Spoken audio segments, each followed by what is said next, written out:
Jack and the Beanstalk. Classic fairy tale. Once upon a time, there was a boy named Jack who lived in a small cottage with his mother.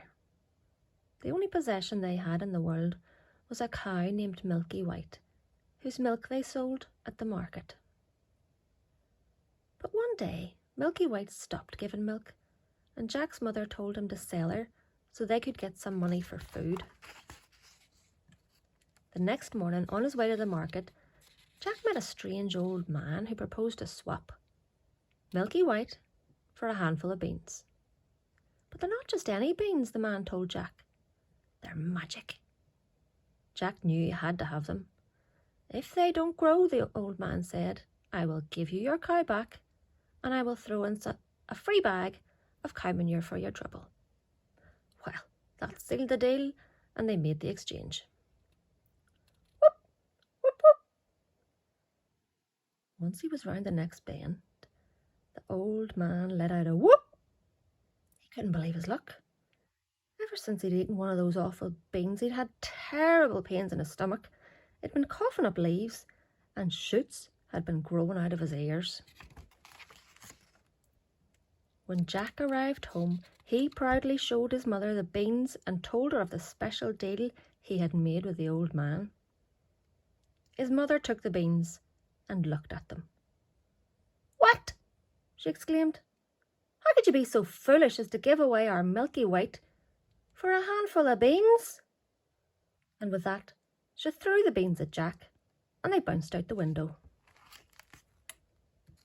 To Jack's delight, when he awoke the next morning, he saw that the beans had grown in the night. They had formed a beanstalk that climbed up and up until it vanished into the clouds. Jack ran to the garden to take a closer look. I wonder where it ends, thought Jack. I bet I could easily climb it and see. So he took a firm hold and began to climb higher and higher into the sky. At the top, he found himself beside a cobbled road that led to an enormous castle. Jack stood still with his mouth gaping open. He couldn't believe his luck. You there! Stop! Jack turned and saw a woman rushing towards him. Do not go near that castle. A monstrous giant lives there who has stolen many treasures from the folk who live in this land. He eats children like you for breakfast. Now, Jack wasn't the brightest boy in the world, and he'd never been in a castle before, so he ignored the woman and continued up the road. When Jack arrived at the castle, he knocked on the door, and it was opened by the biggest, tallest woman Jack had ever seen. She was, in fact, a giantess. Jack cleared his throat. Good morning, ma'am, he said politely. Would you be so kind as to spare a poor boy some breakfast? The giantess had always liked children, so Jack was soon sitting at her table, eating porridge out of one of her thimbles. Just as he finished his last spoonful, the house began to shake. Oh no, cried the giantess. My husband is home, and if he finds you here, he'll eat you for breakfast. Quick, hide in the oven. Before Jack could think about whether or not an oven was the best place to hide from a hungry giant, he leapt in, and the door was shut behind him.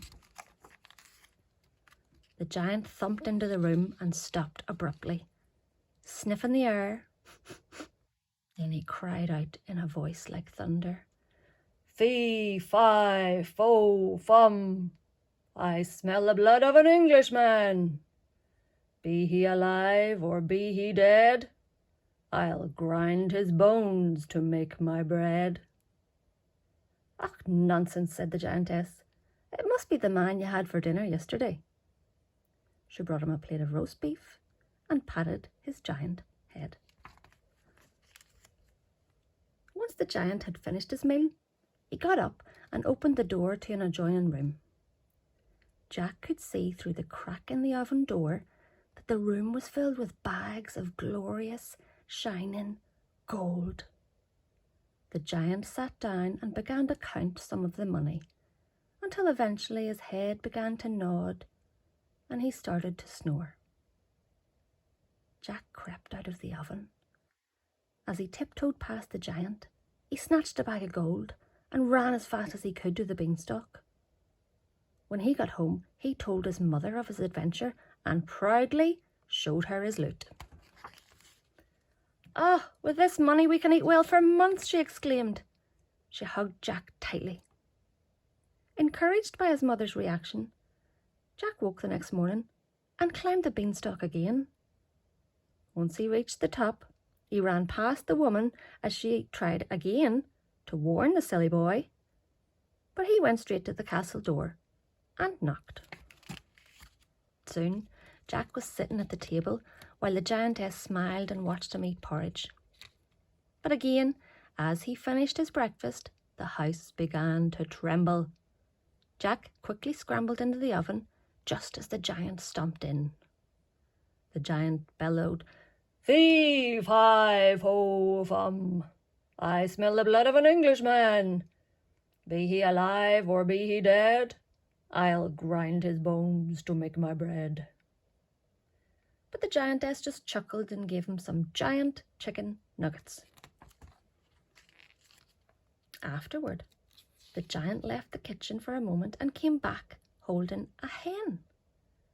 The giant placed the hen and her nest on the table and said, "Lay."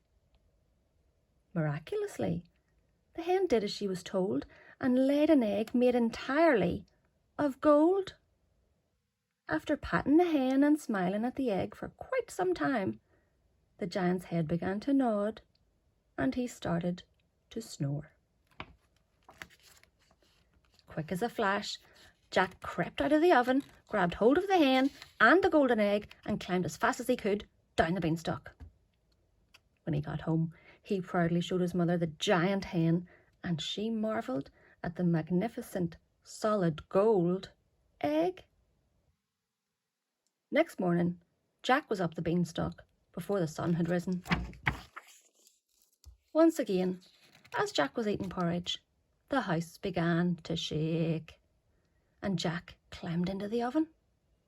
The giant came in, bellowed something about an Englishman, and ate his lamb wrap. Then he got up and left for a moment, returning with a beautiful antique harp. The giant put the harp on the table and said, "Sing." At once the golden harp came to life and began to sing beautifully. It sang until the giant's head began to nod and he began to snore. Jack crept out of the oven and snatched the harp from in front of the sleeping giant. But as he did, the harp cried out, "Master! Master!" and the giant instantly awoke. Jack ran as fast as he could down the beanstalk, with the giant close behind. He scrambled down quickly, and when he reached the bottom, his mother grabbed an axe and hacked at the beanstalk until it came tumbling down. The terrifying giant came crashing down with it, never to eat any Englishmen or steal from anyone ever again. Scared out of his wits, Jack promised his mother that he would never make silly market deals again. But one day, on his market to sell his golden eggs and show his golden harp, Jack met a strange old man who made him an irresistible offer. And in exchange for his hen and his harp, Jack became the proud owner of a horse that the old man assured him could fly. The end.